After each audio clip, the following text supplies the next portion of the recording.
Provavelmente foi uma decisão sábia. Mesmo que a Rússia tivesse mais tempo para pensar sobre isso, provavelmente seria sensato não se envolver profundamente em algo que poderia acabar sendo uma situação muito complicada. Em segundo lugar, isso exigiria a retirada de equipamentos militares russos muito sérios e apoio, o que inevitavelmente afetaria a guerra na Ucrânia. Então, provavelmente foi uma decisão cautelosa. Talvez eles tenham concluído que seria muito difícil, realmente defender Assad.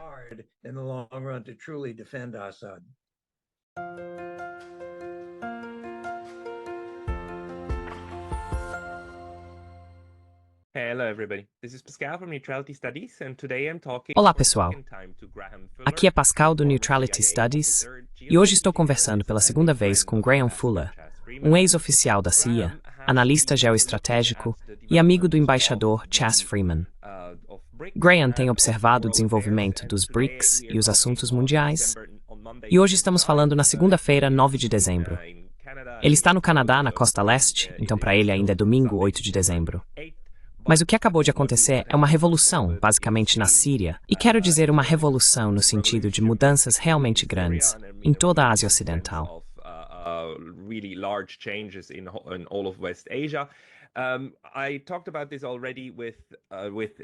Já falei sobre isso com um amigo dele, Chas Freeman, e você pode assistir a esse vídeo primeiro. Com Graham, no entanto, precisamos tocar muito brevemente no Oriente Médio, na Ásia Ocidental. Mas então queremos falar um pouco mais sobre as implicações geoestratégicas para o governo Trump que está por vir. Graham, bem-vindo de volta ao programa. Obrigado, Pascal. É um prazer. Graham, vamos começar com a Síria, mas depois vamos expandir e entrar no que isso também significa para a Rússia. Agora que Bashar al-Assad se foi, como você acha que isso muda a equação na Ásia Ocidental?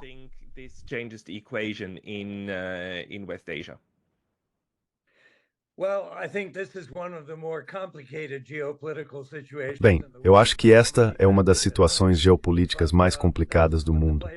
Há tantos fatores em jogo, mas é com isso que os atores da região têm que lidar, e nós também.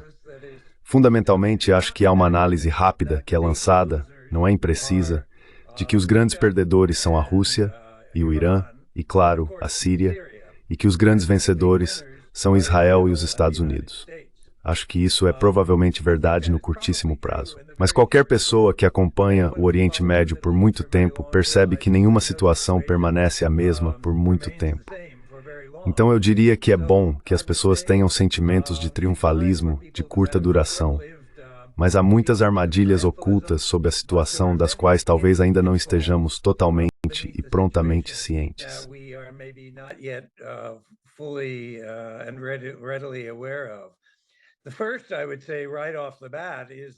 O primeiro ponto, eu diria, logo de cara, é que os Estados Unidos não têm um bom histórico de abraçar ou jogar dos dois lados com movimentos jihadistas. Às vezes trabalhou com eles, às vezes lutou contra eles, mas em geral esses movimentos nunca estiveram sob controle americano e no final muitas vezes se voltam contra nós. Então eu colocaria a questão, os interesses americanos estarão melhor atendidos? E nesse caso, os interesses israelenses estarão realmente melhor atendidos com um regime jihadista que teve laços muito próximos com a Al-Qaeda no passado? Acho que é uma questão bastante aberta e pode haver prós e contras envolvidos.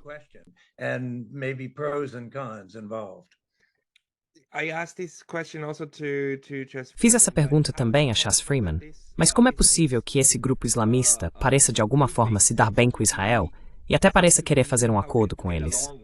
Por que essas pessoas? Por que não os moderados? Quero dizer, o regime de Assad era, para todos os efeitos, um tipo de regime secular.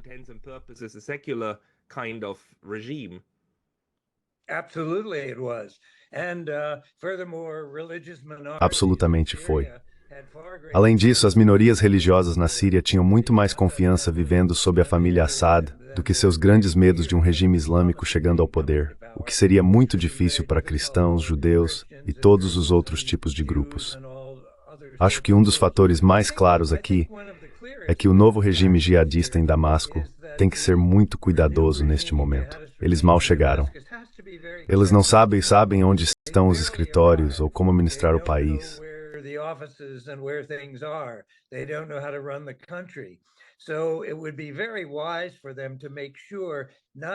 Portanto, seria muito sensato da parte deles garantir que não alienem rapidamente Washington e Tel Aviv, nesse caso.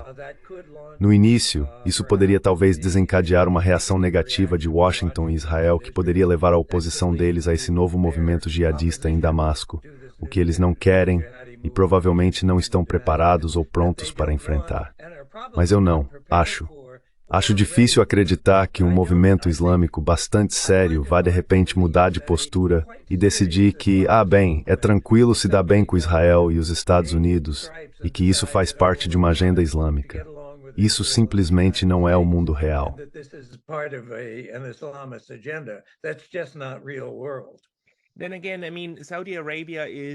Por outro lado, quero dizer, a Arábia Saudita é para todos os efeitos também muito islamista, certo?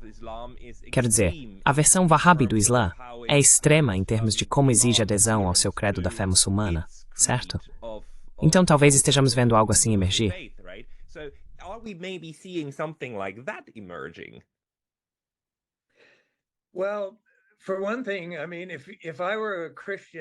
Bem, por um lado quero dizer, se eu fosse um cristão ou uma minoria religiosa, uma minoria não muçulmana vivendo na Síria, provavelmente preferiria viver sob Assad do que sob o controle wahhabita na Arábia Saudita, que é muito rigoroso, é claro, em controles sociais, como no Irã, especialmente em relação ao vestuário feminino e ao tipo de códigos morais que são impostos. Mas além disso, duvido. Acho que a Arábia Saudita terá sentimentos extremamente mistos sobre este movimento, esta bem-sucedida derrubada de Damasco por jihadistas. Os sauditas, entre outros, realmente não gostam de qualquer tipo de movimentos de massa ou movimentos revolucionários, e este é de fato um deles.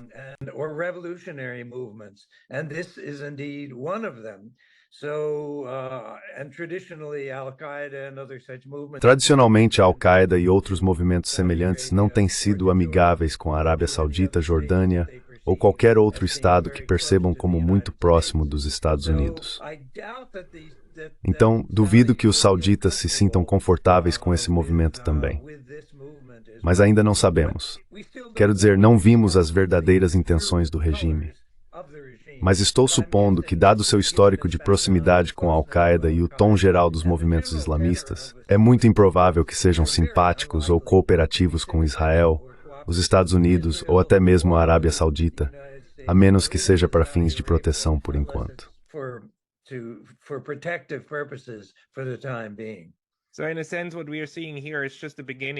Então, de certo modo, o que estamos vendo aqui é apenas o começo de mais, ou poderia ser o começo de mais instabilidade na Síria, certo? O que é, na verdade, algo que está no interesse de Israel e provavelmente também dos Estados Unidos, desde que seus campos de petróleo no Nordeste estejam seguros, o que ainda parecem estar. A questão, no entanto, é sobre a Rússia. Você acha que os russos, esta foi uma decisão russa de não intervir mais e basicamente deixar Assad cair, exceto por Hassid Orvagian?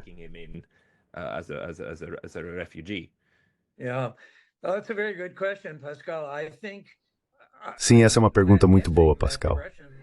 Acho que estou supondo que a inteligência russa provavelmente ficou quase tão surpresa quanto a rapidez do movimento jihadista em apenas alguns dias, do canto noroeste da Síria até Damasco.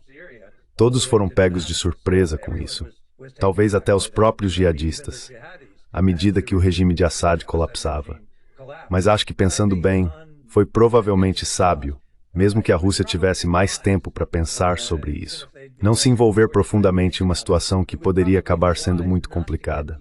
E, em segundo lugar, isso exigiria a mobilização de equipamentos militares russos muito sérios e apoio, o que inevitavelmente afetaria a guerra na Ucrânia. Então, provavelmente foi uma decisão cautelosa, e talvez eles tenham concluído que seria muito difícil, a longo prazo, realmente defender Assad.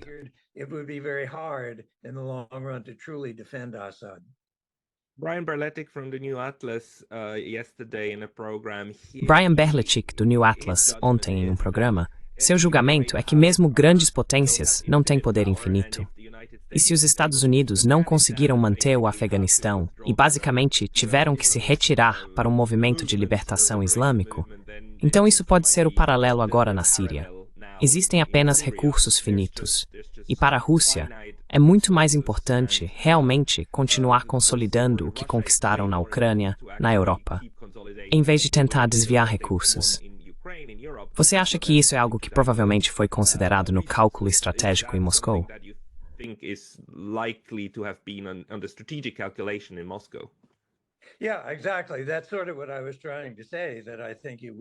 Sim, exatamente.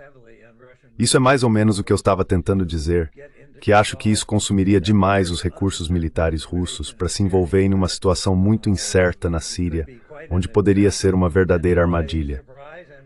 E para minha surpresa e satisfação, Trump e seus conselheiros parecem ter decidido que eles também não queriam realmente se envolver no que poderia ser uma armadilha muito feia e de longo prazo na situação. E, finalmente, o jogo não acabou. Quero dizer, a Rússia tem algumas cartas muito significativas para jogar, e acho que eles provavelmente sentirão que serão capazes de lidar confortavelmente com quem quer que tenha chegado ao poder em Damasco.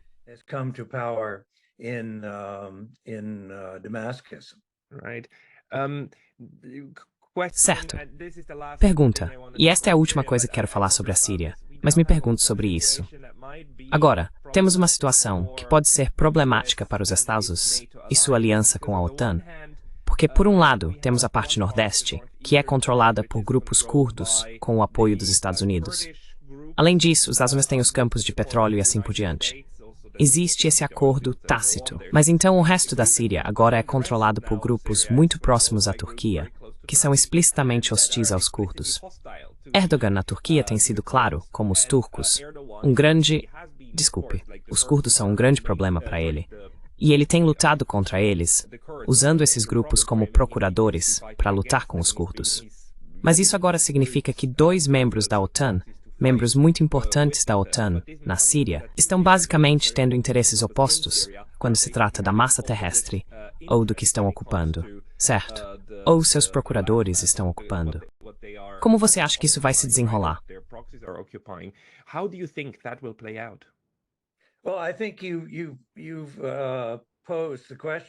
Bem, acho que você colocou a questão de forma bastante precisa, Pascal. Eu diria que o principal objetivo da Turquia, sua principal preocupação geopolítica, é a situação curda. E isso provavelmente tem prioridade sobre todas as outras. Portanto, prevejo um potencial ponto de ruptura sério entre a Turquia e o novo regime em Damasco. Talvez, se a Turquia parecer determinada a intervir, como tenho certeza de que continuará a intervir, para tentar diminuir ou até esmagar o movimento curdo no nordeste da Síria. Hoje, as autoridades em Damasco podem aceitar isso, podem trabalhar com isso, mas a longo prazo estarão preocupadas com sua própria soberania e não ficarão felizes com a intervenção militar turca em partes da Síria sobre as quais o governo sírio aparentemente nem tem controle neste momento. The Syrian government seemingly doesn't even have control at this point. So that won't work particularly well.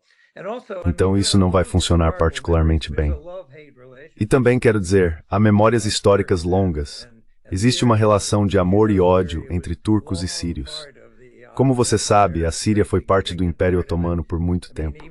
Uma parte muito significativa dele. Quero dizer, até mesmo comidas populares na Turquia hoje, como acabei de escrever no meu blog que estou prestes a publicar, 2 dos pratos de kebab mais populares têm nomes associados à Síria.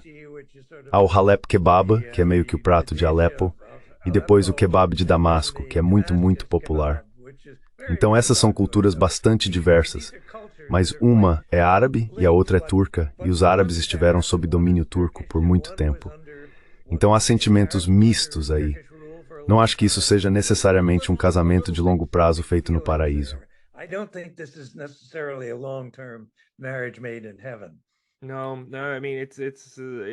Não, quero dizer, isso mais parece uma receita para o inferno, certo? Para violência em massa naquela região.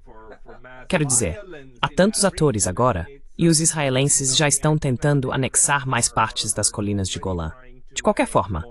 Mas talvez devêssemos deixar esse assunto de lado agora e nos mover para a questão dos BRICS. Quero dizer,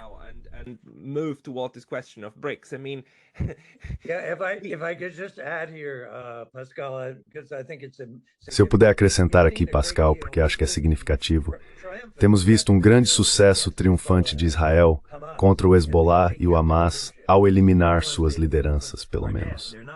Não quero dizer que os movimentos estão mortos. Eles não estão mortos, mas eliminaram lideranças importantes. Então isso criou, eu acho, uma sensação quase triunfalista dentro de Israel, com pensamentos de um Israel maior, cada vez maior, em que as fronteiras são bastante incertas. E você teve várias figuras de extrema-direita, Ben-Gvir, Smotrich e outros, falando de um Israel maior que inclui de fato todo o Líbano, toda a Jordânia, e quem sabe até onde isso se estenderia em partes da Síria. Então acho que haverá grande preocupação por parte da Síria, e sem mencionar, é claro, a Jordânia e até a Turquia, quanto à extensão das ambições de um Israel maior. E simplesmente não sabemos isso. Mas isso será, na minha opinião, um verdadeiro exagero para o Estado israelense.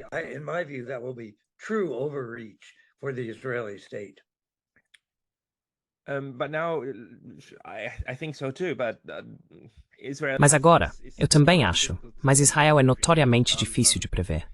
Agora também temos a situação em que 2 membros dos BRICS, Irã e Rússia, foram severamente enfraquecidos, especialmente o Irã nesta área. E temos um aspirante a parceiro dos BRICS, a Turquia, que é majoritariamente responsável por isso acontecer. Ao mesmo tempo, a Turquia é um ponto crucial, tanto para a Rússia, é claro, quanto para o Bósforo. E agora com a influência na Síria, também para o Irã, algo que não pode ser ignorado. Mas todos eles agora estão agindo dentro do quadro dos BRICS. Você acha que isso é um grande revés para os BRICS? Ou é algo na linha de como os BRICS já têm trabalhado com oponentes estratégicos como Irã e Arábia Saudita?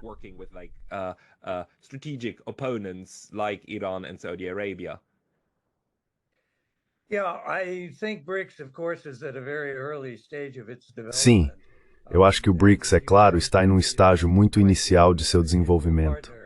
E como você sabe, a Turquia ainda não é um parceiro pleno, pelo que entendo. Mas Erdogan é um tipo de líder muito errático, ele é um líder notável, bastante notável, mas às vezes um geopoliticista tolo, eu acho.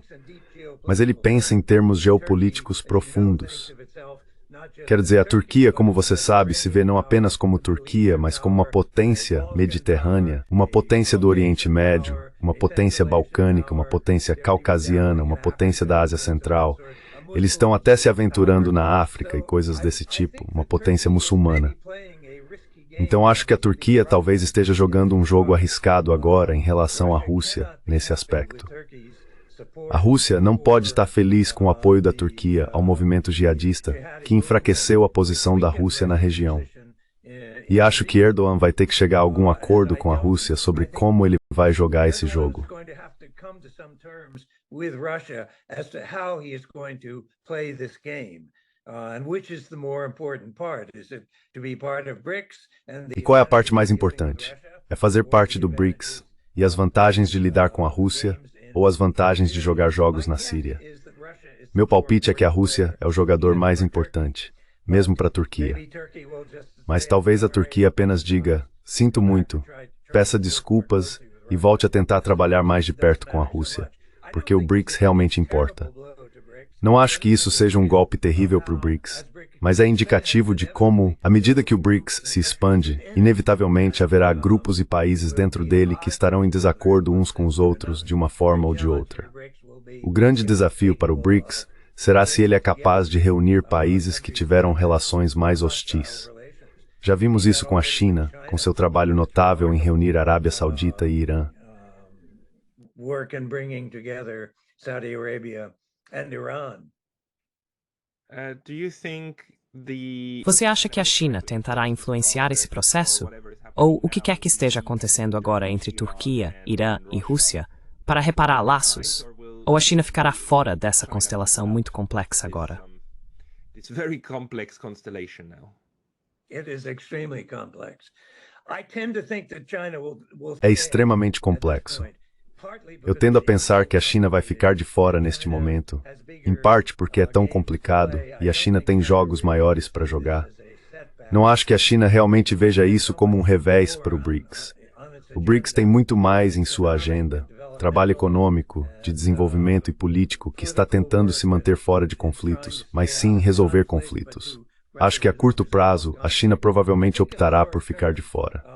Mas à medida que isso avança, a China pode muito bem sentir que é hora de tentar a sorte em trazer algum tipo de reaproximação, em vez de se envolver militarmente de um lado ou de outro.